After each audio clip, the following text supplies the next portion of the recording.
Back with another great cooking video. I forgot to start recording, so that's why we're starting with a glass of water filling up. I threw some brown sugar in this bowl and some water initially. This recipe is for Pretzel Bites, and according to the main recipe, it calls for brown sugar, 2 1/4 teaspoons of yeast, and a teaspoon of salt, a tablespoon of unsalted butter, a tablespoon of brown sugar, and 3 to 4 cups of flour. But I had already went to the store and I didn't have a yeast, so I believe I used baking soda and lemon juice as a substitute for yeast. After you add the yeast, you're supposed to let it cover it and let it sit for 5 minutes and get all foamy on top.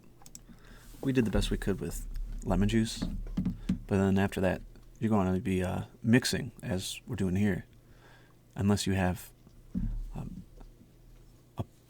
a whisker with a paddle or double hook attachment, for dealing with dough. Otherwise, we're going to be doing a lot of work. So I try not to cut out most of the mixing done in the video because it does take quite a while. So you mix initially for a while, and you don't add all of the flour right away. So maybe I added two cups of flour, and then I add some more later on to start mixing. It says you don't want the dough to get too dry, so it's best to kind of portion it out as you're going so that you don't add too much right away. And as you see, it starts getting more solid and stickier, and you want it to be somewhere in between being too dry and being too sticky, I think. So I thought it was too sticky, so I added some more flour here. It's kind of a lot of work for a side, but every once in a while you want to make a new dish, which is fine, but this takes a lot of work. So hopefully you like pretzels, and you want to put in the effort in because you're going to need it.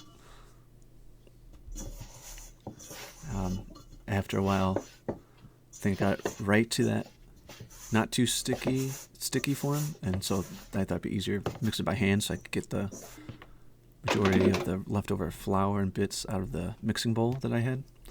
And then this is the kneading part, which could take us just as long as the mixing part.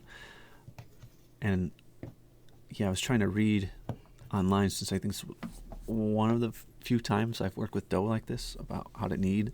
It seems like you want to keep folding it over and over again and pressing it into itself, just as I'm doing here. And the recipe says to do it for another 5 minutes, but kind of just depends on what you think is best. So you just want to keep kneading it, and then eventually you just add a little bit of flour here and there. If it gets too sticky, you can even add some. See, I'm using this cutting board here. You can even add some flour on top of it, just so it doesn't stick to the board. And then to know when you're done, you kind of want it to have some pushback. So if you push your finger into it, it should rise back, or it should kind of revert back to its shape after you've folded it a little bit. That's when you know it's ready to go into the next step, which is cutting into like 6 equal parts, as I'm doing right here.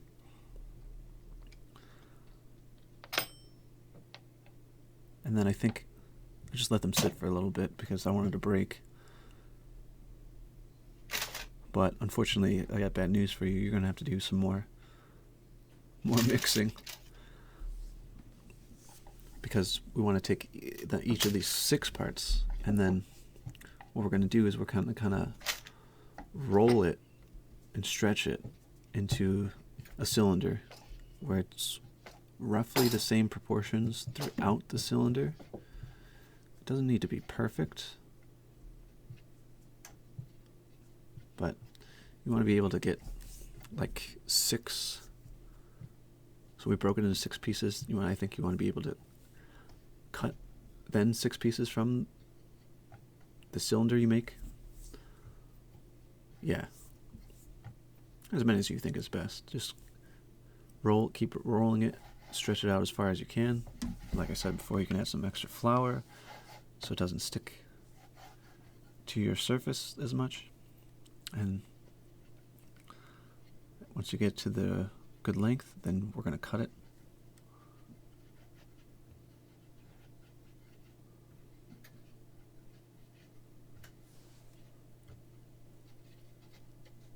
Oh, and we are getting there. This is the first one to think you only have to do 5 more after this one. So maybe if you're making this recipe, what I like to do is freeze things nowadays. So batch it into something huge. Use what you want fresh, and then you can freeze the rest. That way all your work can pay off dividends later on. So you don't have to keep doing this over and over again. If you make a larger portion, then you have some left over that you can use on another day, which is always nice.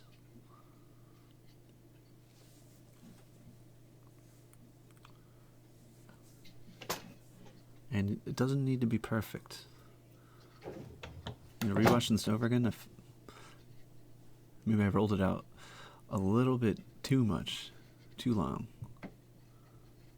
Sometimes you read these recipes and they always say, 30 minutes, 10 minutes prep time, 30 minutes cook time. So, if it's taking you a long time to make this, maybe next time that you don't use as much time, then we're going to use a baking soda bath. Oh, snap. Be careful you don't burn yourself. But as you're mixing and rolling those 6 individual pieces of dough, maybe you can have this water boiling in the meantime. Okay. Be a little bit proactive. The baking soda bath is 1/2 cup of baking soda and 9 cups of water. You want to leave them in there for about 10-15 seconds. Okay. Not too long. And then you're going to put them on a tray lined with some parchment paper, because we're going to bake them in the oven at 350 degrees for about 15 minutes. Now's a good time to do any cleaning that you need to do while you're waiting. Always helps be proactive in the kitchen. And here's the finished product. Goes good with some mustard.